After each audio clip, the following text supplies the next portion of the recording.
الحمد لله نحمده ونستعينه ونستغفره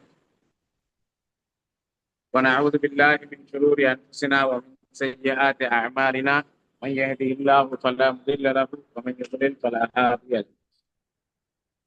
واشهد ان لا اله الا الله وحده لا شريك له واشهد ان محمدا عبده ورسوله.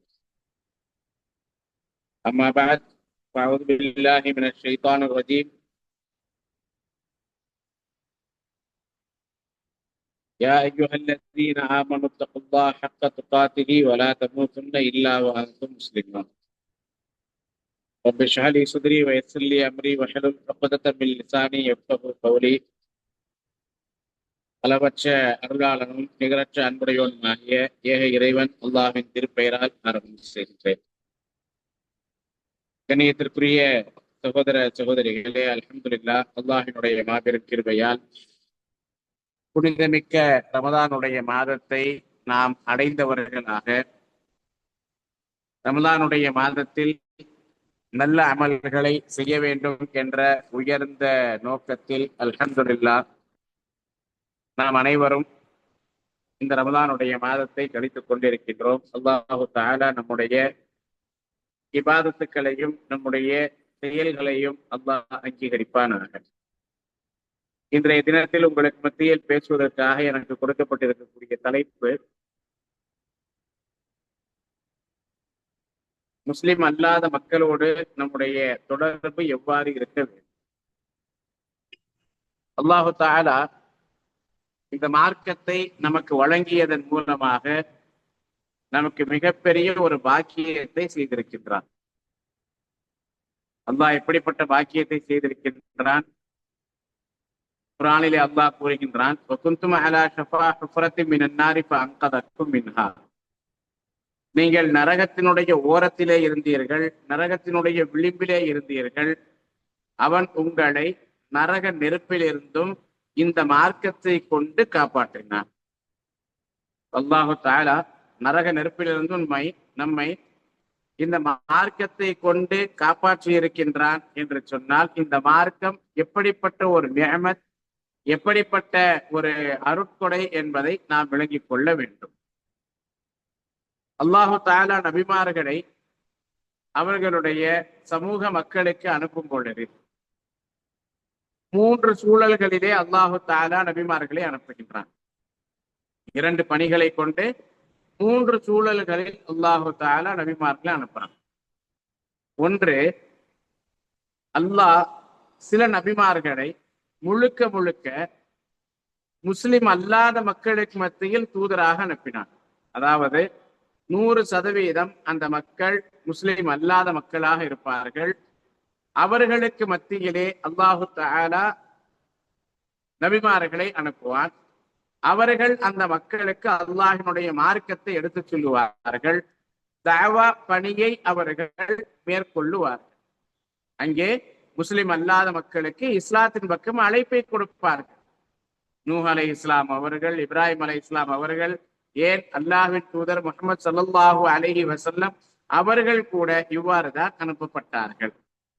இரண்டாவது, 100% முஸ்லிம்களுக்கு மத்தியிலே அல்லாஹு தஆலா சில நபிமார்களை அனுப்பினான். அவங்களுடைய வேலை என்ன? அவர்கள் முழுக்க முழுக்க முஸ்லிம்களை சீர்திருத்துவதற்கான முயற்சியிலே ஈடுபடுவார்கள். சீர்திருத்த பணியை அவர்கள் செய்வார்கள். உதாரணத்திற்கு சொல்ல வேண்டும் என்று சொன்னால், யஹ்யா அலைஹிஸ்ஸலாம், ஜக்கரியா அலைஹிஸ்ஸலாம் போன்றவர்கள் எல்லாம் முழுக்க முழுக்க முஸ்லிம்களுக்கு மத்தியில் அவர்களை சீர்திருத்தம் செய்வதற்காக அனுப்பப்பட்ட தூதர்கள். இந்த 2ம் இல்லாம அல்லாஹு தஆலா சில நபிமார்களை எப்படி அனுப்பியிருந்தான் அப்படின்னு சொன்னா, பெரும்பான்மையானவர்கள் முஸ்லிம் அல்லாதவர்களும் சிறுபான்மையினர் முஸ்லிம்களாகவும் இருப்பார். பெரும்பான்மையினர் முஸ்லிம் அல்லாதவர்களாக அவர்கள் அல்லாஹ்விற்கு இணை வைக்கக்கூடிய மக்களாக இருப்பார்கள். சிறுபான்மையினர் முஸ்லிம்களாக அல்லாஹ்வை வணங்கக்கூடிய மக்களாக இருப்பார். இந்த 2 சமூகங்களும் பெரும்பான்மை முஸ்லிம் அல்லாதவர்களாகவும் சிறுபான்மை முஸ்லிமாக இருக்கும் பொழுதும் அல்லாஹு தஆலா அங்கே ஒரு நபியை அனுப்பினால் அந்த நபி அந்த 2 வேலைகளையும் செய்வார். என்ன வேலையை செய்வாரு? ஒன்று, அல்லாஹினுடைய மார்க்கத்தை அங்குள்ள முஸ்லிம் அல்லாத மக்களுக்கு எடுத்து சொல்லுவார், தாவா பணியை மேற்கொள்ளுவார். இரண்டாவது, முஸ்லிம்களை சீர்திருத்துவார். அந்த அடிப்படையில் நம்ம பார்த்தோம் அப்படின்னு சொன்னா, மூசா அலைஹிஸ்ஸலாத்து வஸ்ஸலாம் அப்படி அனுப்பப்பட்ட தூதர் யாரு அப்படின்றத நம்ம பார்த்தா மூசா அலைஹிஸ்ஸலாத்து வஸ்ஸலாம். அல்லாஹு தஆலா மூசா அலைஹிஸ்ஸலாம் அவர்களை தூதராக அனுப்பினார். எங்க அனுப்பினா? எங்கு பெரும்பான்மையான மக்கள் திபெத்தியின மக்கள் முஸ்லிம் அல்லாதவர்களாகவும் சிறுபான்மையினர் முஸ்லிம்களாகவும் இருந்தார்களோ அப்படிப்பட்ட எகிப்திலே அல்லாஹு தஆலா தூதராக அனுப்பினார். இப்ப மூசா அலைஹிஸ்ஸலாம் அவர்கள் அந்த மக்களோடு, முஸ்லிம் அல்லாத அந்த மக்களோடு எவ்வாறு நடந்து கொண்டார்கள் என்பதை குர்ஆன் நமக்கு சொல்லுகின்றது. அல்லாஹு தஆலா முதல்ல என்ன கட்டளையிடுறான் அப்படின்னு சொன்னா, இத்ஹப் இலா ஃபிரௌன இன்னஹு தகா. மூசாவே, நீங்கள் ஃபிரௌனிடத்திலே செல்லுங்கள், நிச்சயமாக அவன் வரம்பு மீறி விட்டான். ஃபிரௌன் என்னன்னா வரம்பு மீறிட்டான். நீங்கள் அவனுக்கு போய் அல்லாஹினுடைய மார்க்கத்தை எடுத்து சொல்லுங்கள், அல்லாஹினுடைய வேதத்தின் வசனங்களை அவனுக்கு ஓதி காண்பியுங்கள் என்று அல்லாஹு தஆலா சொல்றான். அப்படி மூசா அலைஹிஸ்ஸலாம் அவர்களை அல்லாஹ் அனுப்பும் பொழுது மூசா அலைஹிஸ்ஸலாம் என்ன கேட்கிறாங்க அல்லாஹ்ட்ட, அல்லாஹ் நான் மட்டும் போனா சரி வராது, என்னோட என்னுடைய சகோதரர் ஹாரூனையும் நபியாக ஆக்கு, நாங்க 2 பேருமே போறோம். அப்போ மூசா அலைஹிஸ்ஸலாம் அவர்களுடைய துஆவை ஏற்றுக்கொண்டு அல்லாஹ் என்ன செஞ்சான், ஹாரூன் அலைஹிஸ்ஸலாமையும் நபியா ஆக்கி சொல்றான், இத்ஹபா இலா ஃபிரௌன இன்னஹு தகா. நீங்கள் இருவருமே ஃபிரௌனிடத்திலே செல்லுங்கள், நிச்சயமாக அவன் வரம்பு மீறி விட்டான். இந்த இடத்துல அல்லாஹு தஆலா யாரிடத்திலே மூசா அலைஹிஸ்ஸலாம் அனுப்புறான்? ஃபிரௌன் என்ற ஒரு அரசனிடத்துல. அவன் எப்படிப்பட்டவன் என்று சொன்னால் குர்ஆன்ல அல்லாஹ் சொல்றான், ஃபிரௌன் பனி இஸ்ராயீலுடைய ஆண் குழந்தைகளை கொன்று குவித்தான், பெண் குழந்தைகளை அடிமையாக ஆக்கினான். ஃபிரௌன் 10,000த்திற்கும் மேற்பட்ட ஆண் குழந்தைகளை கொன்று குவித்தான். பனி இஸ்ராயீல்ல பிறந்த ஆண் குழந்தை பிறந்து சொன்னா போதும் அந்த குழந்தையை கொன்றுவான். பெண் குழந்தையாக இருந்தால் விட்டு விடுவான். அவர்களை, அந்த பெண்களை அவன் அடிமையாக ஆக்கினான். இப்படிப்பட்ட ஒரு குரூர புத்தி உடையவன் தான் ஃபிரௌன். அது மட்டுமல்ல, இன்னும் அந்த ஃபிரௌன் எப்படிப்பட்டவன்? அல்லாஹு தஆலா சொல்றான், ஆனா ரப்புக்குமுல் அலா என்று சொன்னவன். ஃபிரௌன் என்ன சொன்னா மக்கள்கிட்ட? ஆனா ரப்புக்குமுல் அலா, நான் தான் உங்களுடைய மிகப்பெரிய இறைவன் என்று சொல்லி சொன்னான். மக்கள்கிட்ட நான் தான் உங்களுடைய மிகப்பெரிய இறைவன். இப்ப நான் தான் உங்களுடைய மிகப்பெரிய இறைவன் சொன்னா நீங்க யாரை வணங்கணும்? என்னைத்தான் வணங்க வேண்டும் என்பதை ஃபிரௌன் அந்த மக்களிடத்திலே கூறுகின்றான். இப்படிப்பட்ட கொடுங்கோல் அரசன், தன்னையே இறைவன் என்று பிரகடனப்படுத்தியவன், அவனிடத்திலே அல்லாஹ் மூசா அலைஹிஸ்ஸலாம் அவர்களையும் ஹாரூன் அலைஹிஸ்ஸலாம் அவர்களையும் அனுப்பும் பொழுது அல்லாஹ் என்ன சொல்றான்? ஃபகூலா லஹு கௌலன் லைனா. நீங்கள் இருவரும் அவனிடத்தில் மென்மையாக பேசுங்கள். யார்கிட்ட? ஃபிரௌனிடத்திலே நீங்கள் இருவரும் மென்மையாக பேசுங்கள். ஏன்? லஅல்லஹு யததக்கரு அவ் யக்ஷா, அவன் உபதேசம் பெறக்கூடும் அல்லது அல்லாஹ்வை அஞ்சக்கூடும். அவன் உபதேசம் பெறக்கூடும் அல்லது அல்லாஹ்வை அஞ்சக்கூடும். அல்லாஹு தஆலா இந்த இடத்துல முஸ்லிம் அல்லாதவர்களுடன் எப்படி நடந்து கொள்ள வேண்டும் என்பதை குறிப்பிடுகிறான். மூசா அலைஹிஸ்ஸலாம் அவங்கள எப்படி நடந்துக்குமா அல்லாஹ் சொல்றான்? நீங்கள் மென்மையாக நடந்து கொள்ளுங்கள். பேசும்போது மென்மையா பேசுங்க. கடினமாக அவனிடத்திலே நீங்கள் பேசாதீர்கள். கோபமுற்று நீங்கள் பேசாதீர்கள். கடினமான வார்த்தைகளை நீங்கள் சொல்லிவிடாதீர்கள். மாறாக நீங்கள் அவர்களிடத்தில் மென்மையாக பேசுங்கள். ஏன்? அல்லாஹ்வுக்கு தெரியும் அவன் இஸ்லாத்தையே ஏத்துக்க மாட்டான், அவனுடைய இறுதி முடிவு என்ன ஆகும் என்பது அல்லாஹ்விற்கு தெரியும்.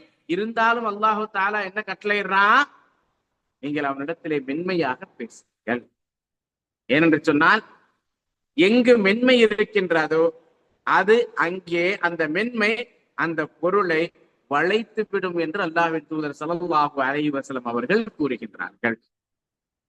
நம்ம முஸ்லிம் அல்லாதவர்களிடத்துல எப்படி நடந்து கொள்ளணும் என்று சொன்னால் மென்மையாக நடந்து கொள்ள வேண்டும். முஸ்லிம் அல்லாத இடத்திலே நாம் எப்படி நடந்துக்கணும்? மென்மையாக நடந்து கொள்ளணும். இன்னைக்கு முஸ்லிம் அல்லாதவர்களை முஸ்லிம்களும், முஸ்லிம்கள் முஸ்லிம் அல்லாதவர்களையும் எந்த கண்ணோட்டத்தோட பாக்குறாங்க?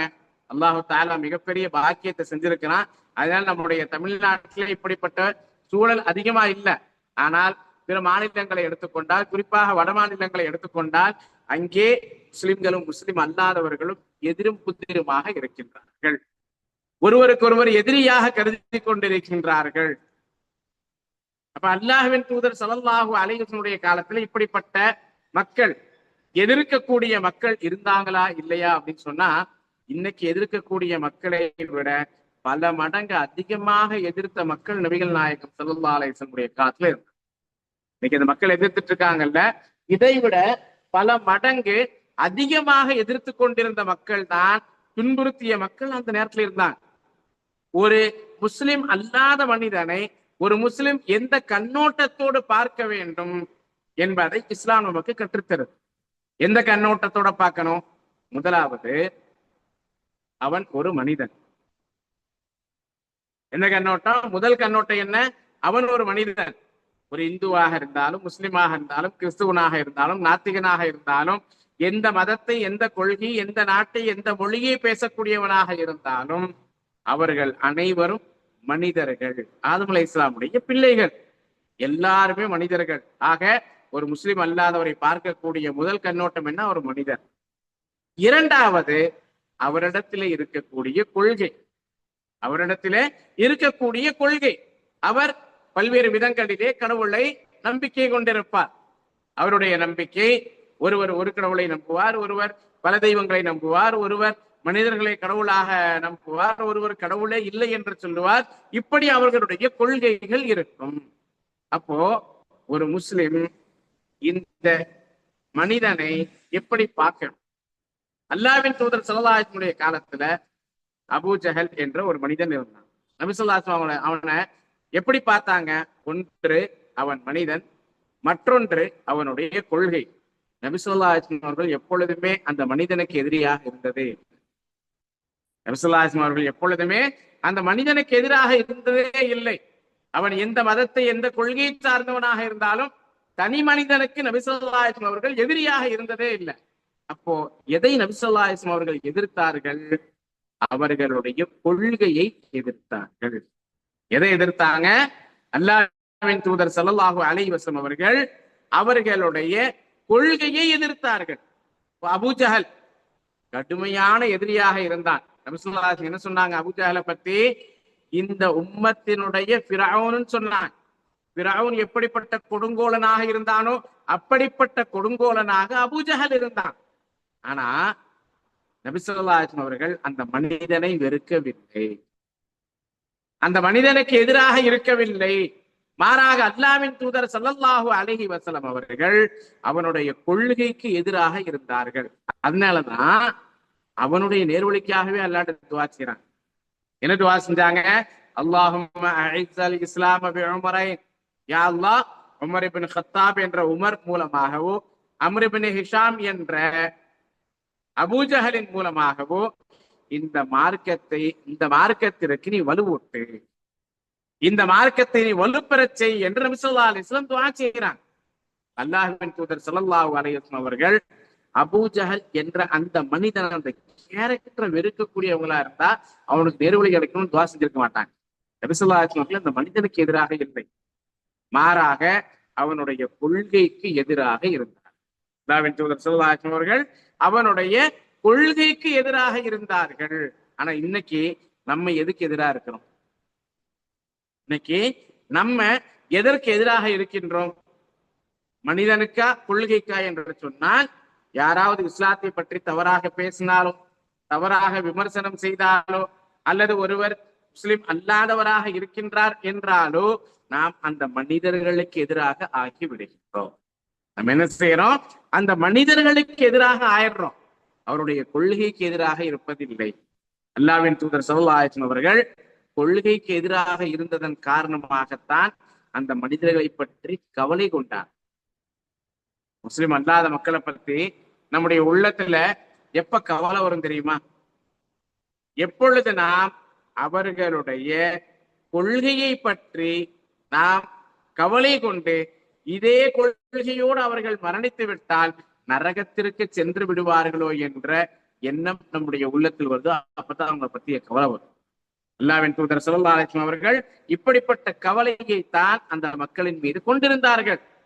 இந்த மக்களுடைய கொள்கை தவறு என்ற காரணத்தினால் இவர்கள் இதே நிலையில் மரணித்து விட்டால் நரகத்திற்கு சென்று விடுவார்களே என்று நபி ஸல்லல்லாஹு அலைஹி வஸல்லம் அவர்கள் கவலைப்பட்டார்கள். எந்த அளவுக்கு கவலைப்பட்டாங்க?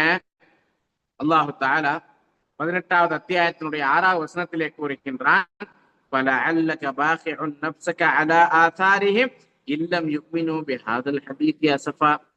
நபியே, இந்த மக்கள் இந்த வேதத்தின் மீது நம்பிக்கை கொள்ள மாட்டார்கள் என்பதற்காக கவலைப்பட்டு கவலைப்பட்டு உங்களை நீங்களே அழித்துக் கொள்வீர்கள் போல இருக்கின்றதே என்று அல்லாஹ் சொல்றார்.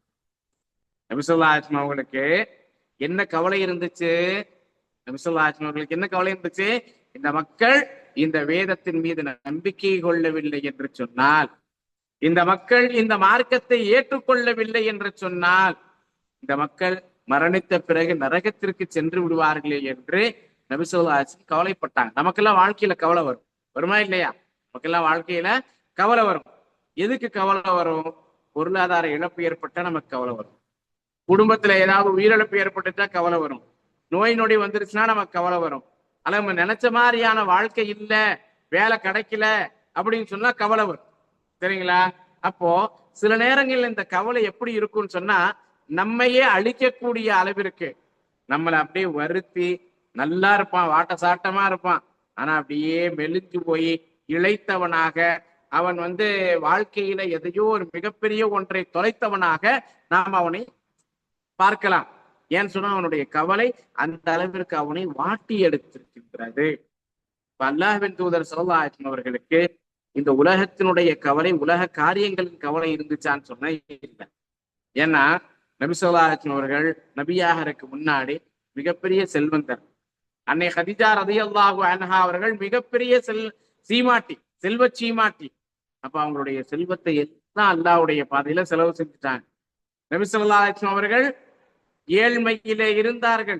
நபி ஸல்லல்லாஹு அலைஹி வஸல்லம் அவர்கள் வயிறார உண்ணக்கூடிய அளவிற்கு கூட அவரிடத்திலே பொருளாதாரம் இல்லை. ஆனா அதுக்காக நபி ஸல்லல்லாஹு அலைஹி வஸல்லம் கவலைப்படவில்லை. அல்லாஹ்வின் தூதர் ஸல்லல்லாஹு அலைஹி வஸல்லம் அவர்களுக்கு அல்லாஹு தஆலா 6 பெண் குழந்தைகளையும் 3 ஆண் குழந்தைகளையும் கொடுத்தான். நபிகள் நாயகம் ஸல்லல்லாஹு அலைஹி வஸல்லம் அவர்கள் உயிரோடு இருக்கும் பொழுது அவர்களுடைய ஆண் குழந்தைகள் எல்லாமே மூத்தா போயிட்டாங்க. இப்ராஹிம், முகமது காசிம், இப்ராஹிம், அப்துல்லா, காசிம் 3 பேரும் பிறந்த சில நாட்களிலேயே மரணித்து விட்டார்கள்.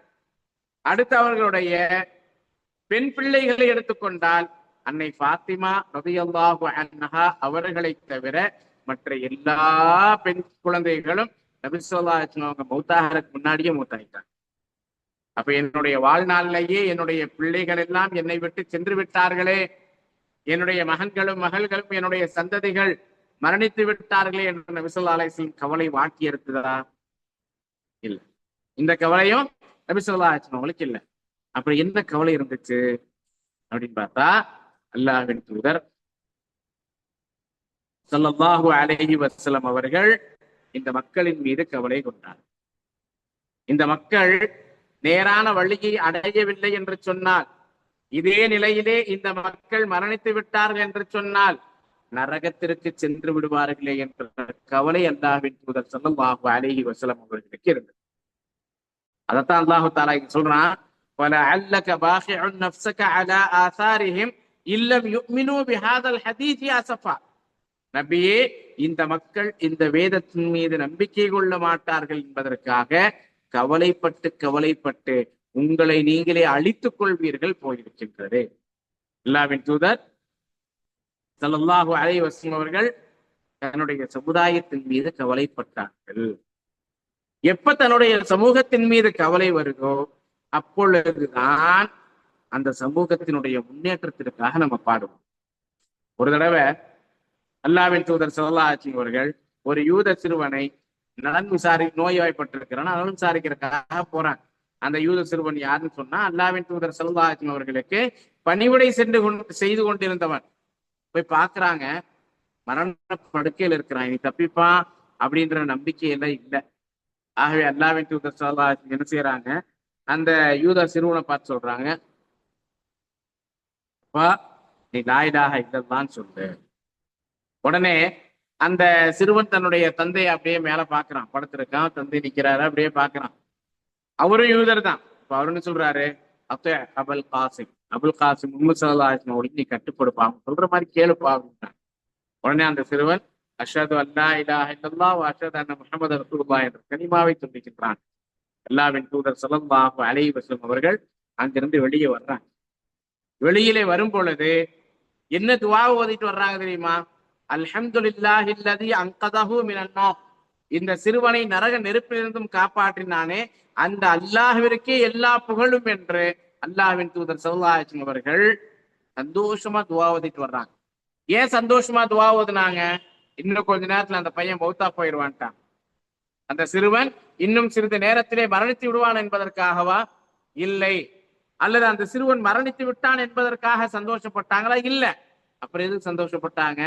மரணிக்கக்கூடிய தருவாயில் அல்லாஹ்வை ஏற்றுக்கொண்டு சொர்க்கத்தினுடைய பாதைக்கு வந்து விட்டானே, அல்ஹம்துலில்லாஹி அல்லதி அன்கதஹு நார். இந்த சிறுவனை நரக நெருப்பில் இருந்தும் காப்பாற்றிய அல்லாஹ்விற்கே எல்லா புகழும் என்று அல்லாஹ்வின் தூதர் ஸல்லல்லாஹு அலைஹி வஸல்லம் அவர்கள் அல்லாஹ்வை புகழ்ந்தார். நபி ஸல்லல்லாஹு அலைஹி வஸல்லம் அவர்களுக்கு என்ன கவலை இருந்துச்சு? இந்த மக்கள் இந்த வேதத்தின் மீது நம்பிக்கை கொள்ள வேண்டும். இந்த மக்கள் இந்த வேதத்தின் மீது நம்பிக்கை கொள்ள வேண்டும். இந்த மக்களுக்கு மார்க்கம் போய் சேர வேண்டும். முஸ்லிம் அல்லாத மக்களோடு நபிகள் நாயகம் ஸல்லல்லாஹு அலைஹி வஸல்லம் தொடர்பு எப்படி இருந்தது என்று சொன்னால், அந்த மக்களுடைய நேர்வழியை பற்றிய கவலையில் அவர்களோடு தொடர்பு இருந்தது. அதனாலதான் குர்ஆன்ல அல்லாஹ் சொல்றான், லா அஸ்அலுக்கும் அலைஹி மின் அஜ்ரின் இல்லல் மவத்தத ஃபில் குர்பா. நான் உங்களுக்கு இந்த மார்க்கத்தை எடுத்து சொல்றேனே, இதுக்காக நான் உங்கள்ட்ட எந்த கூலியும் கேட்கலப்பா. அந்த மக்களை பார்த்து சொல்றாங்க, நான் உங்களிடத்திலே இதற்காக எந்த கூலியையும் கேட்க